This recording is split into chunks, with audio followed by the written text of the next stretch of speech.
The morning fog rolled thick across the Atlantic like smoke drifting from a forgotten battlefield. Beneath it, a single fishing vessel, old but meticulously maintained, drifted slowly with the tide, its chipped hull cutting through the water. In silence, at the helm stood Rachel Torres, a woman in her late 30s dressed in faded cargo pants, a windbreaker zipped high against the salt air, and a gray cap pulled low over her eyes. Her face was calm, her movements deliberate, and, though she looked like just another lone fisher braving a gray morning, nothing about her presence was accidental. Rachel hadn't spoken in hours. She didn't need to. The engine hummed at low idle while her hands, calloused and precise, worked the nets without hesitation, pulling in a modest catch, but her eyes scanned the horizon far more intently than any ordinary fisherman's would. Behind the calm surface of her routine there was a constant calculation at play. Angles, movement, radio silence, radar echoes. Every sound on the water was registered, categorized, filed. Every shift in the wind meant something. She knew she wasn't alone. 12 nautical miles off starboard, they were already watching her. Coast Guard cutter, 87 feet, twin engines, 5 crew minimum. They'd been shadowing her since sunrise, closing distance slowly, playing it by the book. Probably hadn't figured her out yet, just flagged her as suspicious. No port of origin logged, radio off, operating near a boundary line she wasn't supposed to cross. Standard procedure would be to intercept, board, and secure the vessel. They were about to make a mistake. Rachel calmly stowed the last crate of fish beneath the deck and walked toward the pilot controls. She didn't touch the throttle. She didn't change course. She just stood there, hands tucked into the front pocket of her vest, eyes forward as the Coast Guard boat veered in hard from port. Sirens low, lights pulsing through the mist. The voice came over a bullhorn, as expected. "Unregistered vessel, this is the United States Coast Guard. Cut your engine and prepare to be boarded. You are operating in restricted waters." She didn't move. They circled once, then twice. On the third pass, a boarding hook scraped against her starboard rail, and boots thudded onto the deck. 3 of them, young, sharp, tense, standard patrol. Loadouts, semi-autos, slung across their chests. One officer, clipboard in hand, approached slowly while the others flanked behind. "Ma'am," he said, loud but measured, "this vessel is unregistered. We need your identification and a declaration." "Of cargo." Still silent, Rachel turned and walked calmly to the bench along the rear deck. She lifted the lid of an old, rusted tackle box. The officer shifted, his hand moving instinctively toward his sidearm. She didn't pull a weapon, didn't say a word. She took out a small black wallet, scuffed on the edges, its leather soft from years of wear, and handed it to him without eye contact. He flipped it open and read the first line. His expression didn't change, at least not for the first second. Then his lips tightened. He blinked, and something in his jaw slackened. He took 2 small steps back, eyes never leaving the ID. "Everything okay, sir?" one of the others behind him asked. The officer didn't respond at first. His hand moved to his earpiece, tapping the comm twice. His voice was low and clipped when he spoke. "Control, we need verification.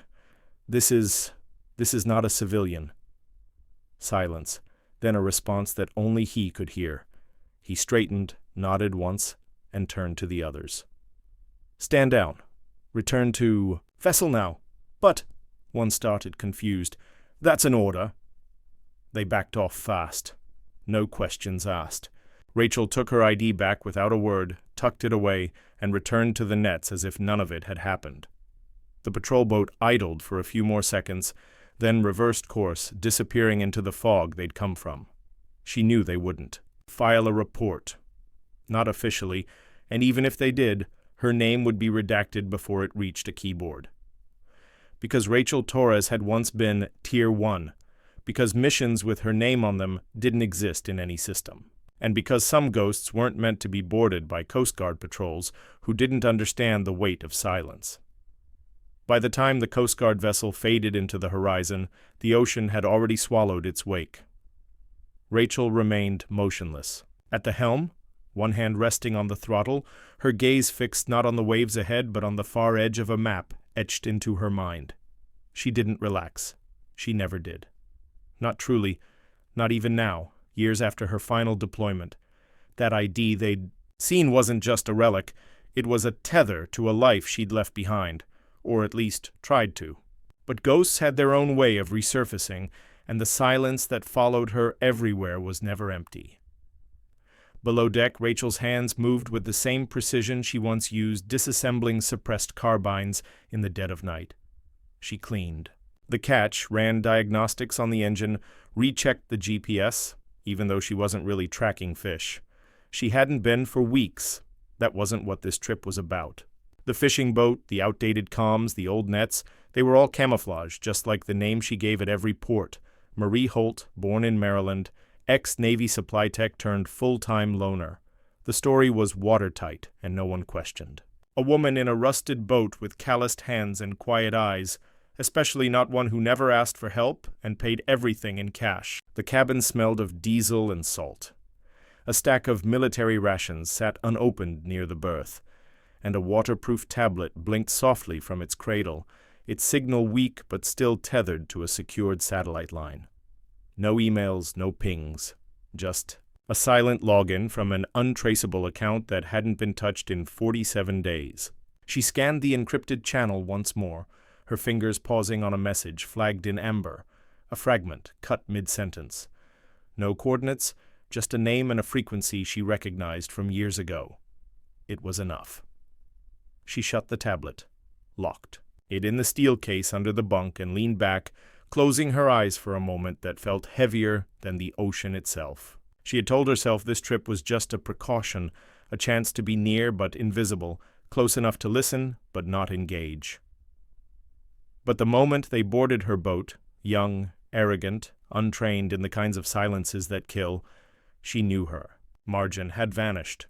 Someone had noticed her pattern, or maybe someone had whispered her name through the wrong channel, hoping it would stay buried. She reached into the side panel near the bulkhead, retrieving a small black plastic case, larger than a cigar box. Inside, wrapped in oilcloth, was the only item she had kept from her final mission, a patch. Not a unit emblem, not something public, but a simple triangular piece of Velcro fabric with a stitched black insignia, known only to those who had ever worn it. There were no names attached to it, just a shadow. She held it between her fingers, not out of nostalgia, but because this wasn't over. Something had moved. Someone had tried to test the water to see if she'd still respond, if her instincts had dulled, if the silence had made her soft. It hadn't. Outside, the wind was picking up. She adjusted the stabilizer, scanned the skies, then adjusted course. 30 degrees west, cutting toward a narrow island inlet where satellite blind spots overlapped. No one went there but old smugglers and birds. It would buy her time to think, to plan. And if the pattern was what she feared, if the message that reached her was real, then this wasn't a false flag or a test. It was a warning, or worse, a breadcrumb dropped by someone trying to pull her back in. She didn't want to go back. But if someone was using her call sign again, then someone was about to die. The inlet appeared like a scar between two ridgelines, narrow and jagged, carved by centuries of waves and wind, forgotten by maps and undesired by tourists. Rachel knew it well. She had used it once before, under a different flag, in a mission that hadn't officially happened. The coastline was unforgiving, with sharp rocks near the surface and unpredictable currents. But it also offered natural concealment, a blind spot in both radar and satellite coverage, if timed with the tide.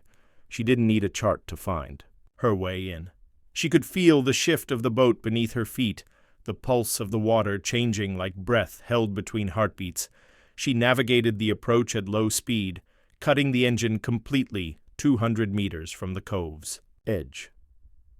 The silence was absolute, broken only by the soft creak of rope and the distant call of gulls. She dropped anchor, double-checked the moorings, and scanned the horizon one last time before disappearing below deck.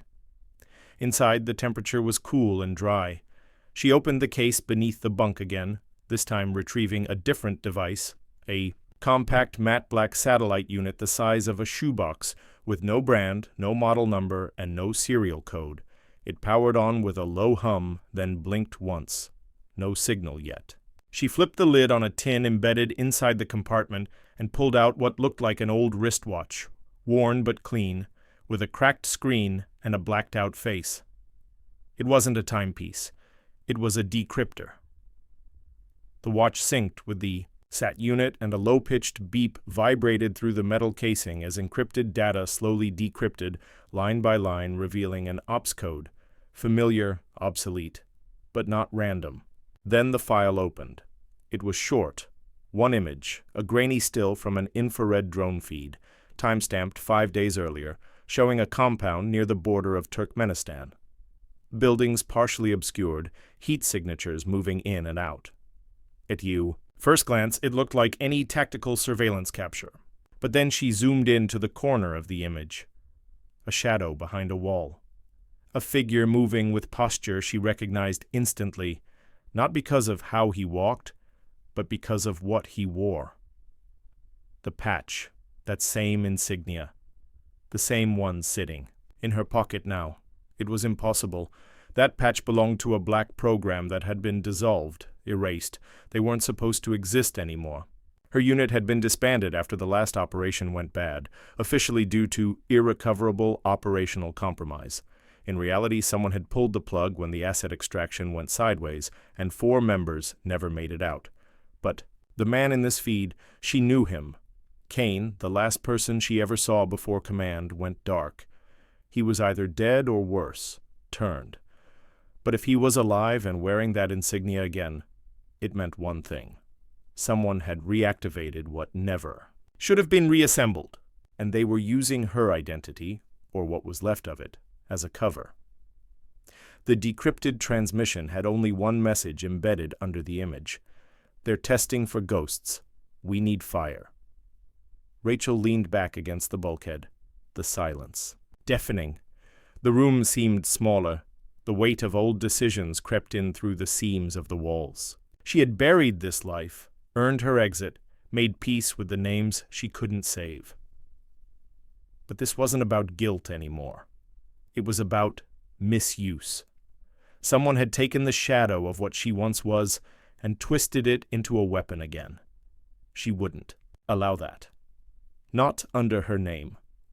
She powered down the unit, reassembled everything into the false bottom of her catch bin, and stepped back out onto the deck, eyes already adjusting to the pale mid-morning glare reflecting off the water.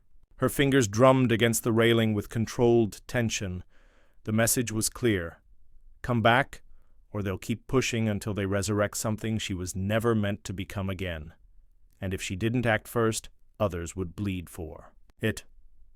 She unzipped the tarp near the helm and pulled out a duffel bag, heavier than it looked, worn but ready. Inside was her old field gear, scrubbed of identifiers, but every piece placed with precision. Comms unit, loaded sidearm, folded tactical rig, compact suppressor, even her encrypted burner laptop. She had hoped never to use them again. She started, assembling her gear on the deck piece by piece the way some people prayed. It wasn't a return. Not yet. It was a warning. And this time, they would know she was coming. The island sky was shifting. Low clouds had begun to stretch thin across the horizon like gauze over a wound, and the light that filtered through them cast a cold, metallic sheen on the water. Rachel zipped her field jacket, checked the sat phone battery again, and moved. To the stern where the antenna relay could catch the edge of a signal arc bouncing from the Turkish satellite grid. The window would be narrow, 6 minutes, maybe less, before the loop closed again and the device defaulted to blackout. Just enough time to slip a message through. No more, no less. She didn't transmit a call. She didn't even use words. She uploaded a packet, a silent ping encrypted in 3 layers of rotating ciphers that only one person still knew how to read. The packet contained no data, just a number buried in its metadata. It was a date and a place. Nothing more. The signal vanished the second it went out, absorbed by the net. She didn't wait for a reply. She knew if it arrived, it would come the same way, buried in something else. Never obvious, never loud. The people she once worked with didn't send confirmations. They didn't wave flags. They responded by being where they weren't supposed to. "B!" She shut off the relay, collapsed the antenna, and returned to the cabin. Her boat was now set for drift mode with the engine off and anchors adjusted to let it ride a loop current through the inlet without risk of radar detection. She could stay here undetected for 2 days if needed, 3 if she rationed power. And while she waited, she began assembling the operational map. On the table in front of her, one scratched laptop screen, a weatherproof notepad, a set of ancient paper maps with handwritten annotations from a different life. She worked without sound, without thought for food or time. The infrared still image had given her a location, a timestamp, and the knowledge that Cain, whether rogue or manipulated, was moving again. That meant something above her pay grade had been reactivated, and if Command had chosen to bring him back, then someone had either overridden the final shutdown protocol or someone new was pretending they had the authority to do so. Both scenarios were lethal. She sketched a perimeter from memory, overlaying the location with known smuggling routes, unacknowledged listening posts, and friendly black market informants still operating in the region. None of them would know the name Rachel Torres. That name hadn't been used in years, but there was another name they might still remember: Ghost Fox. A call sign whispered once on a radio channel right before a high-value target disappeared from the grid in under 6 minutes. That's what she had been. Not a leader, not a front line. Face just the presence behind the breach, the one who entered last and left first, who cleaned up what no one else could explain and carried secrets meant to be buried deeper than bodies. And now her name, her identity, was being misused by people who had never earned that silence. Her hands paused on the table. Outside, the wind had dropped again. Then the laptop screen flickered. She didn't touch it. It flickered once more, this time stable. And a folder appeared in the corner of the desktop. Gray, no label, no timestamp, just the shape. She opened it. There was no file inside, only a video. 12 seconds. No audio, no dialogue, just a moving frame, grainy footage from what looked like a body cam. In it, 3 men stood in a dim hallway. The camera turned briefly to a 4th figure, hooded, seated, arms bound. Then one of the men turned toward the lens. He raised a hand slowly and showed it. The patch, black triangle, identical to hers. She paused the frame, rewound, zoomed. The patch wasn't stitched. It was burned into the sleeve, branded, a signal. Someone was marking ghosts now, openly. Someone was gathering old assets, not for shadow missions, but for something public, something loud, and they were using her dead unit's insignia like a banner. She leaned forward. This wasn't a message to her. It was bait, and someone, somewhere, was betting she'd take it. She stood slowly, walked back onto the deck, and watched the horizon. 2 gulls circled. The clouds had begun to thin. It wouldn't be long now. The island night arrived without announcement, folding itself gently over the cove like a dark sheet, pulled across an unspoken secret. No sirens, no engines, just the quiet churn of the tide against the hull and the soft creaking of old ropes drying in the salt air. Rachel hadn't moved from the deck in over an hour, her eyes fixed on the coastline, where the ridgeline met the sea, a natural bottleneck, only accessible by shallow draft or through treacherous rock formations that swallowed inexperienced boats whole. But she knew the route. More importantly, she knew someone else would too.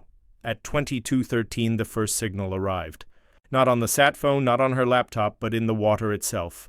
A low ripple, unnatural in direction and depth, moving countercurrent across the inlet, just enough to brush the side of the hull. Most wouldn't have noticed, but she'd been trained to read what water concealed: the shape of movement, the absence of sound, the rhythm of breath under layers of darkness. Someone was approaching, alone. She waited without sound, eyes still, posture unthreatening, not even touching the weapon strapped under her jacket. Let them come. If it was a threat, they wouldn't have come like this. No chatter, no light, no motor. This was someone who knew the rules, the old rules, those from before. Then the faintest knock, not on the hull, but from beneath the deck. 3 taps spaced evenly, then silence. She responded with 1 slow step forward and a single knock in return. 2 short, 1 long. A pattern used only once, during the red circuit extractions in Yemen. A protocol so obscure it had never been written down, passed verbally through a unit that no longer existed. A hand rose from the water, then a head. He moved slow, methodical, no splash, no wasted motion, wearing only a dark compression shirt, and tactical pants soaked to the waist. The man hauled himself over the railing like a seal, smooth and silent, crouched low.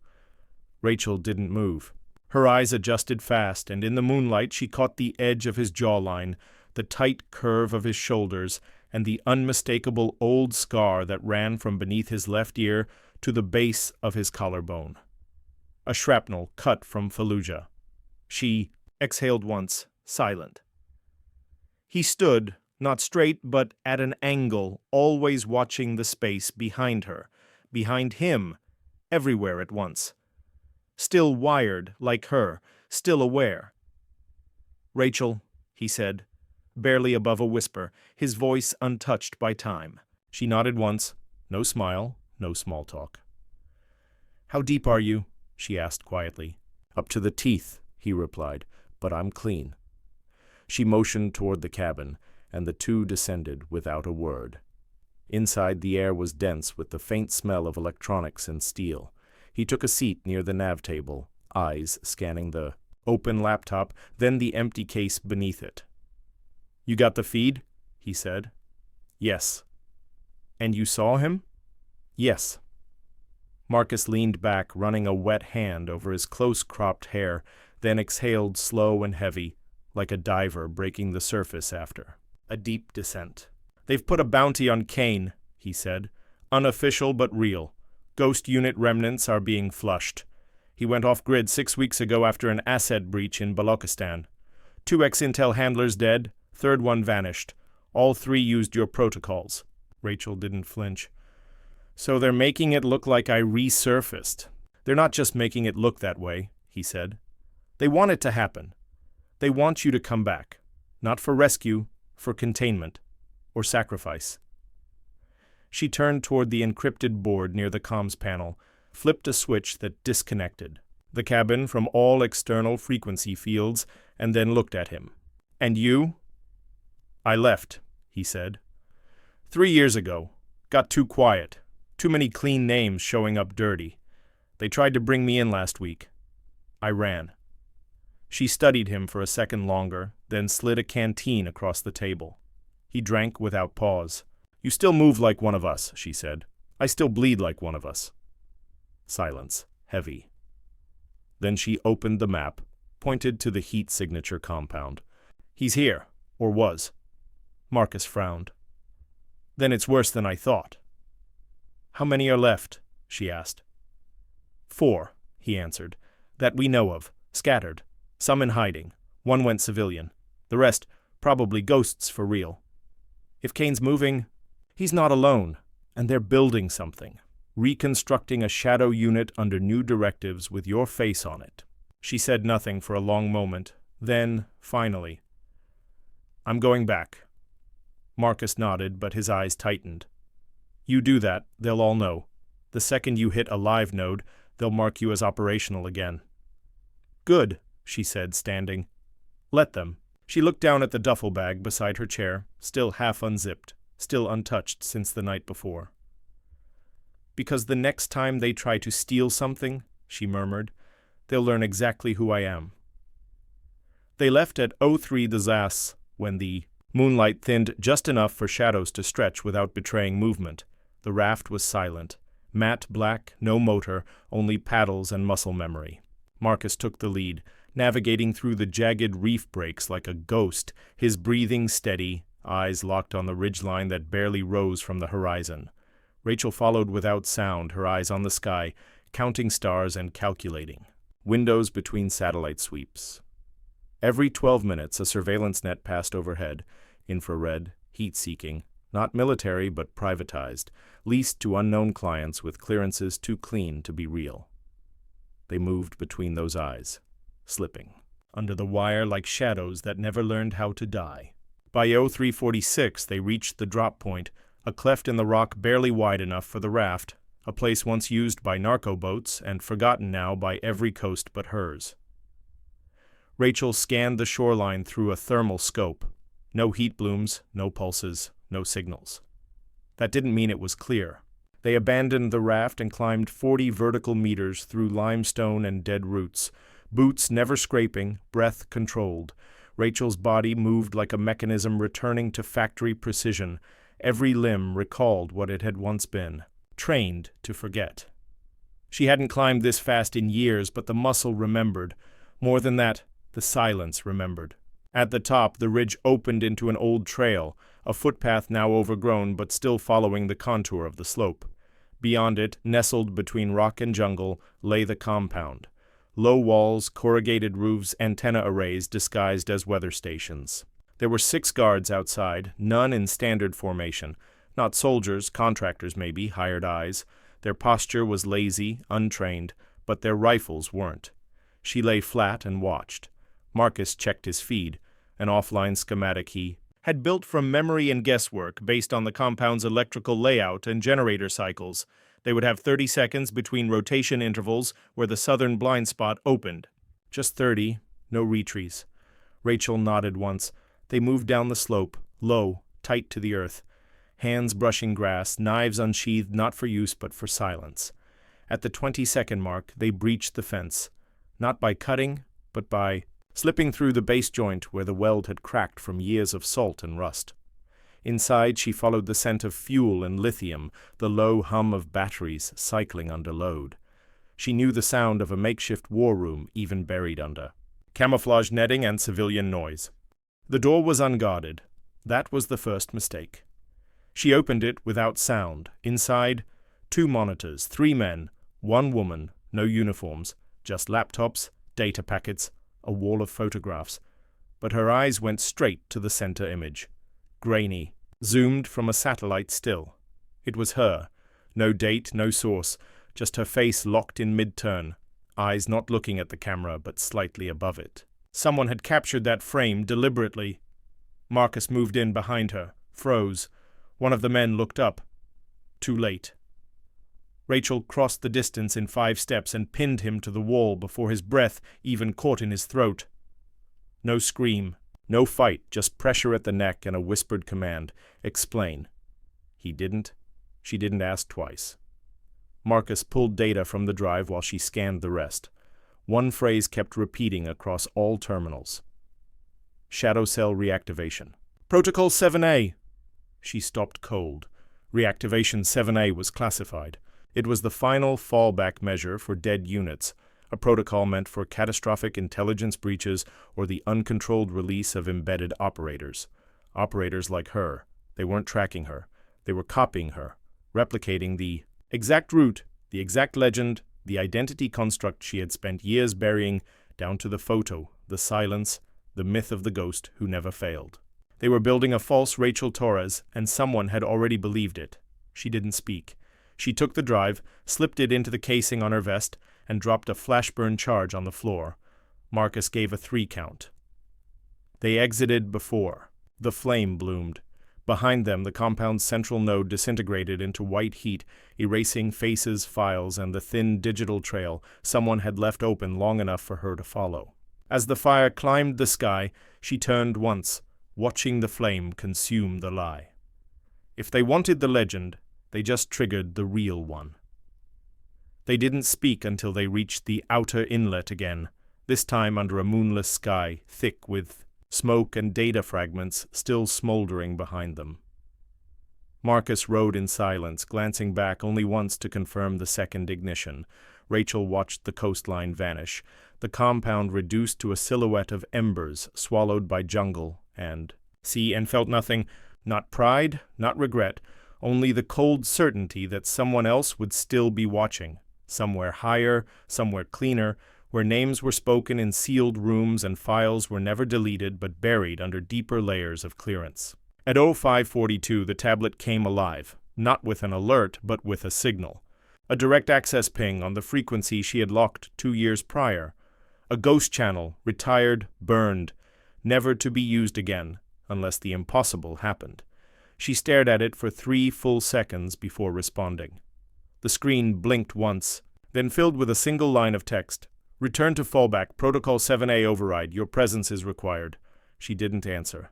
She didn't have to, because the second the message appeared, she knew the signal was coming from inside the grid. From someone with the power to authorize her reactivation without her consent. Someone at Langley. And someone who should have. Been dead?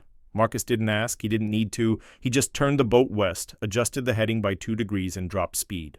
"They want you back," he finally said. "They're not requesting," she replied. "They're summoning." "They can't," he said, but his voice betrayed the truth.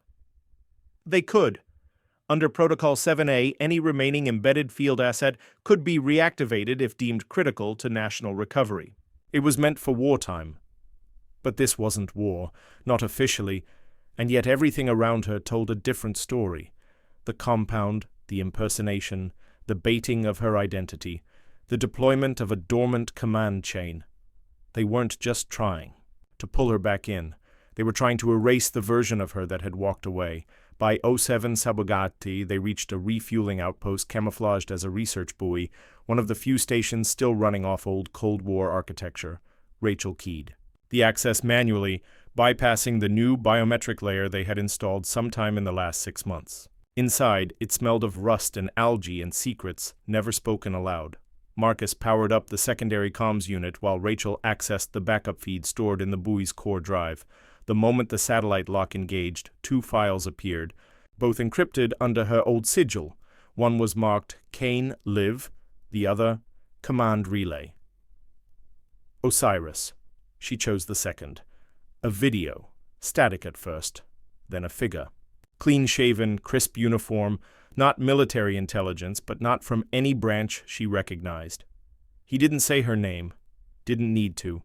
He just looked into the lens and said, "We know you saw the mock compound. We know you torched it, and that's fine. We needed to see if you were still operational, and now we know." Pause. "There's a new protocol. Not 7A, not 9B, something built for ghosts like you. We call it Osiris. You're not being asked to return, Rachel. You're being given one final command. Finish what Cain started and burn the rest. We'll cover extraction, 1 drop, 1 exfil. But if you disappear after that, no one will come looking, because officially you'll be dead. You have 24 hours. Use them." The screen cut to black. Marcus stood frozen. Rachel didn't move. Her hand hovered near the power switch, but she didn't press it. Not yet.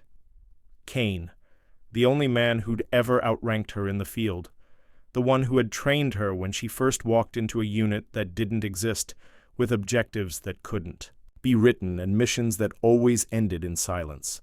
If he was alive, if he was really moving through the shadow corridors again, then whatever he had found wasn't just dangerous. It was designed to break the entire system, and someone inside wanted her to finish it because she was the only one who knew how he thought, where he would go, what he'd sacrifice. But the question that burned deeper was this. If they were willing to resurrect her file, erase her exit, and unleash her without leash or backup, what else had they already let loose? She stood. "No comms," she said. "No reply. We go dark from here." Marcus nodded once. "Where to?" She pulled a small drive from the buoy's vault, her personal kill protocol, never used, encoded to track only one signal. Cain's. She plugged it in. A red dot flickered on the map. Then 3 more. She stared at it for a full minute before answering. "North," she said. "We follow the fire." And for the first time in years, she reached under the deck and pulled out the one item she swore she'd never use again. A weapon wrapped in black oilcloth etched with the letters no one was supposed to remember. V-19 0 Echo. The last unit built for elimination, not capture. She wasn't a soldier anymore. She was the consequence. The storm hit as they crossed the 33rd parallel. Not a weather event, but a digital one. A blackout ripple that severed all satellite pings across the region in a 15-minute arc. Rachel recognized it for what it was. A sweep test. A prelude to deployment. The same technique she had once used to slip an extraction team across a border no one was supposed to cross. Except this time, she wasn't watching from the command screen. She was beneath the cloud, moving blind with only instinct and an aging compass clipped to her vest. Marcus didn't question it. He adjusted course, killed all open power, and let the boat drift with the swell until the signal resumed. No communications, no trace, no light. Just the pulse of the sea and the ghost of a signature they were chasing. By the time they reached the inlet marked by Cain's last known movement, daylight had vanished. The coastline was black rock and iron sand, the kind of terrain that chewed boots and split silence. The only light came from a distant, artificial glow buried deep in the ravine, a bunker not on any map, running on internal power. Rachel knew the layout before she saw it. Cain had trained her to spot patterns before they emerged. This place wasn't new, it was repurposed, a relic from before satellites built by people who understood that real wars were never won in daylight. They descended without rope, sliding down slate and brush, soundless and fast. She felt it before she saw it, a presence like heat without flame, the unmistakable tension of someone else watching. Not an enemy, not a trap, a tether. Cain was here. The inner door opened without resistance. No locks, no keypads, just weight and counterbalance. The old mechanical kind, designed before digital trust existed.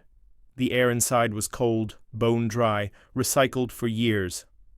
And there he was, standing in front of a wall of analog monitors, hands clasped behind his back, body slightly thinner than she remembered, hair grayer, but posture unchanged. He didn't turn when she entered, didn't speak. He didn't need to. She stepped forward. "They sent me to finish your protocol." He nodded once. "I never stopped." The room wasn't a command post, it was a vault of memory. On every wall, photos of dead assets, missions buried in redacted ink, operations that never reached congressional hearings. At the center, a map, not digital but paper, scarred with ink, strings, pins, and burned edges. It showed no borders, just pressure points. He finally turned. His eyes were hollow but sharp, like someone who hadn't slept in years but had never lost the thread. "Osiris isn't what they told you," he said, voice low, steady. "It wasn't meant for reactivation. It was meant to replicate. They built it from field logs, biometric drift, AI reconstructions. They thought they could recreate operatives from patterns, rebuild ghosts out of fragments, but they got greedy. They didn't just copy our tactics, they began rerouting real identities, deploying false versions into live theaters. They replaced me 2 years ago. I only survived because I saw the test pattern early enough to fake my own death." Rachel didn't respond. She scanned the monitors, saw live feeds from places she recognized, airfields, forward ops bases, civilian sectors, and unstable zones, all moving under the control of Osiris agents, all using names that were supposed to be retired. "Why now?" she finally asked. "Why pull me back in?" Cain looked down. "Because you're the last piece. They failed to replicate you. Too much noise, too much variation. You're the only anomaly in the system, and anomalies threaten algorithms. So they sent a fake trigger, expected you to fall in line. They didn't predict you'd burn the compound. They underestimated what you do when you saw your own face on someone else's dossier." Rachel exhaled slow. "So what now?" Cain stepped forward, placed a small drive in her hand. "This is the core, the seed data, everything they use to construct the replicas. You destroy this, the system collapses. But once you do, they'll come. For both of us, not a team, not a court, the system itself. You understand?" She nodded, not because she agreed, but because the silence between them didn't need more. Cain smiled, just barely. "They thought they were building a weapon." He looked back at the wall. "They forgot we were already one." They moved before dawn. No digital trace, no drone sweep, no uplink, just the cold silence of tactical retreat. Layered under a mission that could never be logged, Cain led the descent through the ravine, and Rachel followed without speaking. They carried only what couldn't be compromised: analog tools, manually encoded ciphers, localized jammers, and the seed drive wrapped in triple-layer foil inside a ceramic core. It wasn't about stealth anymore. It was about reaching the only place Osiris couldn't touch, an offline relay station buried in the mountains, powered by geothermal generators built during a time when operators still believed machines could fail. By 0712 they reached the valley floor, and Cain paused under a slanted ridgeline, thick with mist. "If we cross here, we're visible for 13 seconds, he muttered. Rachel didn't reply. She had already scanned the angles. They moved together, step for step. No commands, no second thoughts, only residual muscle memory from years of fire and extraction. Behind them, the sky began to pulse. Light, not from the sun, but from a distant orbital signature. They'd been spotted, not by satellites, but by something else. "Mirror unit," Cain said, breath clipped. "They sent your ghost!" She didn't hesitate. They doubled pace, pivoted west, rerouted toward the avalanche chute that hadn't moved since 2008. It was unstable, sharp, lethal, but it wasn't mapped. That was the point. And as they climbed, she thought not of who was chasing them, but of what that ghost would look like, how it would speak, move, think. Not just mimicry, a digital weapon built to predict her instincts, built from every operation she'd ever run, every pattern she'd ever repeated in the field. That meant time wasn't on their side. It meant the ghost knew where they were going. Inside the relay station, the air was still, dust on the consoles, battery packs half-charged, analog servers humming like sleeping animals. No light, just residual power running a core bank designed to last 50 years. Cain moved first, keyed the manual override, and dropped the drive into the fire slot. The terminal flickered. No prompts, just a green light blinking once, then again. "System accepted," he said. "Purge cycle begins in 180 seconds. Then the door blew open, not shattered. Clean entry, a soundless force like the wind changing direction in a sealed room. Rachel pivoted without looking, pulled her sidearm, and dropped into cover behind the archive wall. Cain didn't flinch. "It's her," he said quietly, "or whatever version of her they made."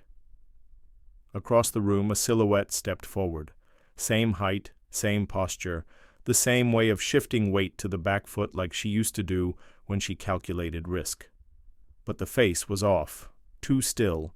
No breath, no sweat. A perfect replica minus the erosion of real life. "You won't stop the replication protocol," the thing said.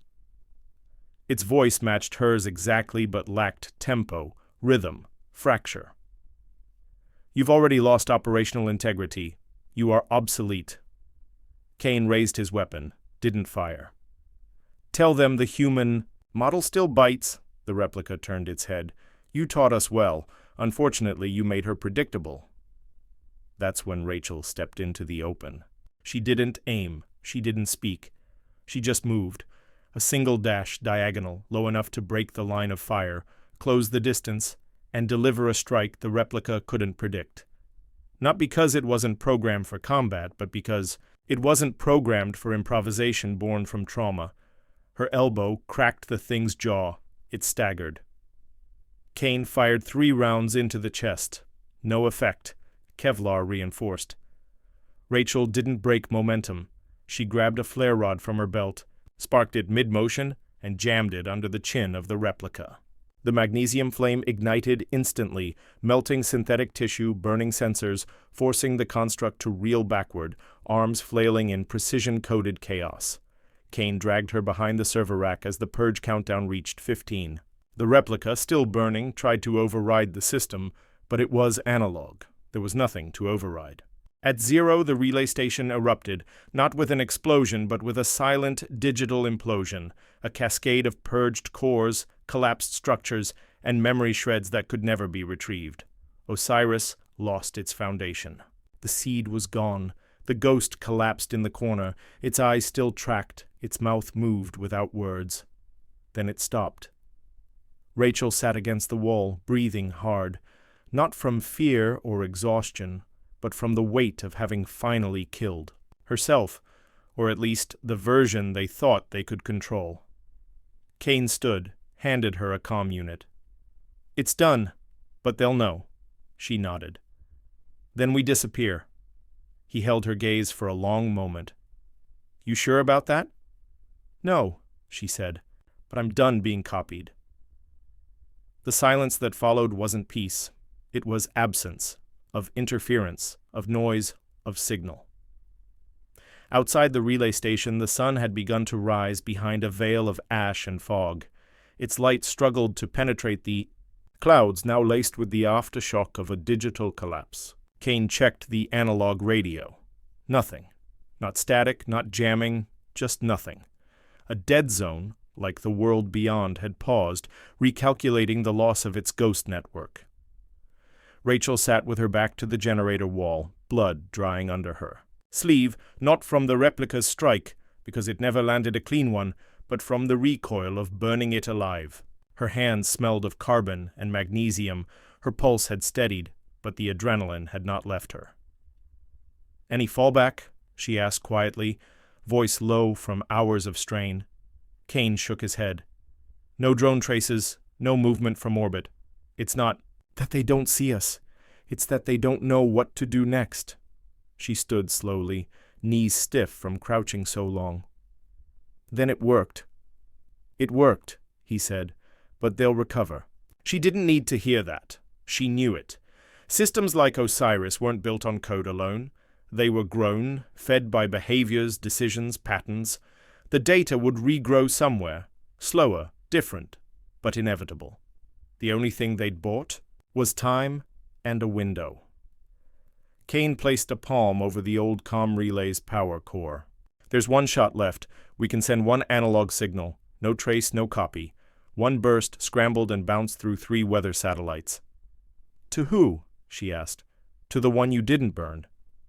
She looked at him. "You kept it?" He nodded. "A failsafe. A sleeper, buried under a mountain in Nevada. Never activated, never touched by Osiris. You built it, you just don't remember." She blinked. Not confusion, recognition. It was a habit from the early missions, creating dark ghosts, shadows of herself in files, ciphers, and sleeper triggers. One of them had survived. "What will it do if it receives the signal?" Cain smiled faintly. "It'll wake up, and if we're lucky, it'll know who to trust." Rachel looked at the panel, a single switch, dust-covered, mechanical. No touchscreen, no AI, just a toggle made 30 years ago by someone who didn't believe war should ever be run by machines. She hesitated just for a second, then flipped it. The lights on the panel blinked once. No hum, no fanfare, just a compressed mechanical clunk and a burst transmission sent across 3 decaying orbitals. No one watching would notice. No alarm. Would trip. But somewhere in a vault of cold silence, buried under stone and concrete, a secondary identity file, encrypted under a name no longer in use, began to wake up. They would send more. The system would rebuild. But now it wouldn't be alone. Now it would be hunted. 2 days later, the harbor was quiet. The wind rolled low across the docklands, pushing salt air between weathered planks and the empty steel drums that lined the outer bay. No news stories had broken, no alerts, no internal memos, no late-night briefings in Washington. The world hadn't noticed the rupture, but those who needed to know did. Somewhere in Langley, 1 server room was taken offline.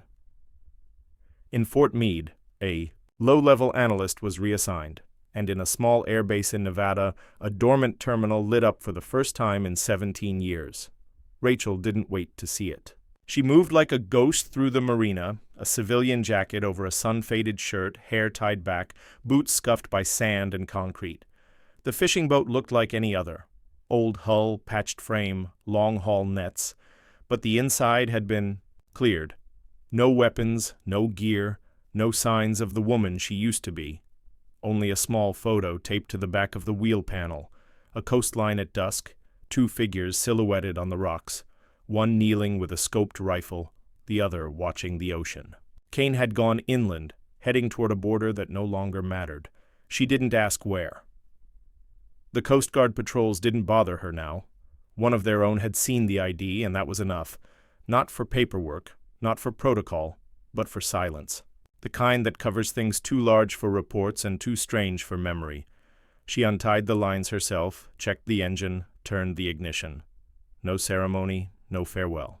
The boat pulled from the dock, slow and quiet, slipping past moored freighters and rusted cranes into the open water. The radio stayed off. The nav lights flickered once, then steadied. She headed south, not toward any known route, but toward a grid she'd memorized years ago during an operation that was never logged. A safe zone between nothing and nowhere. The sky turned pale behind her, the sun climbing over a coast that had already forgotten her name. But 1,000 miles inland, a line of code blinked awake, feeding into an old terminal guarded by concrete and secrecy. A synthetic voice parsed the signal, cross-referenced, identified the source, and then whispered her name, not to report it, but to remember. The ghost was dead. But the legend had learned to hunt,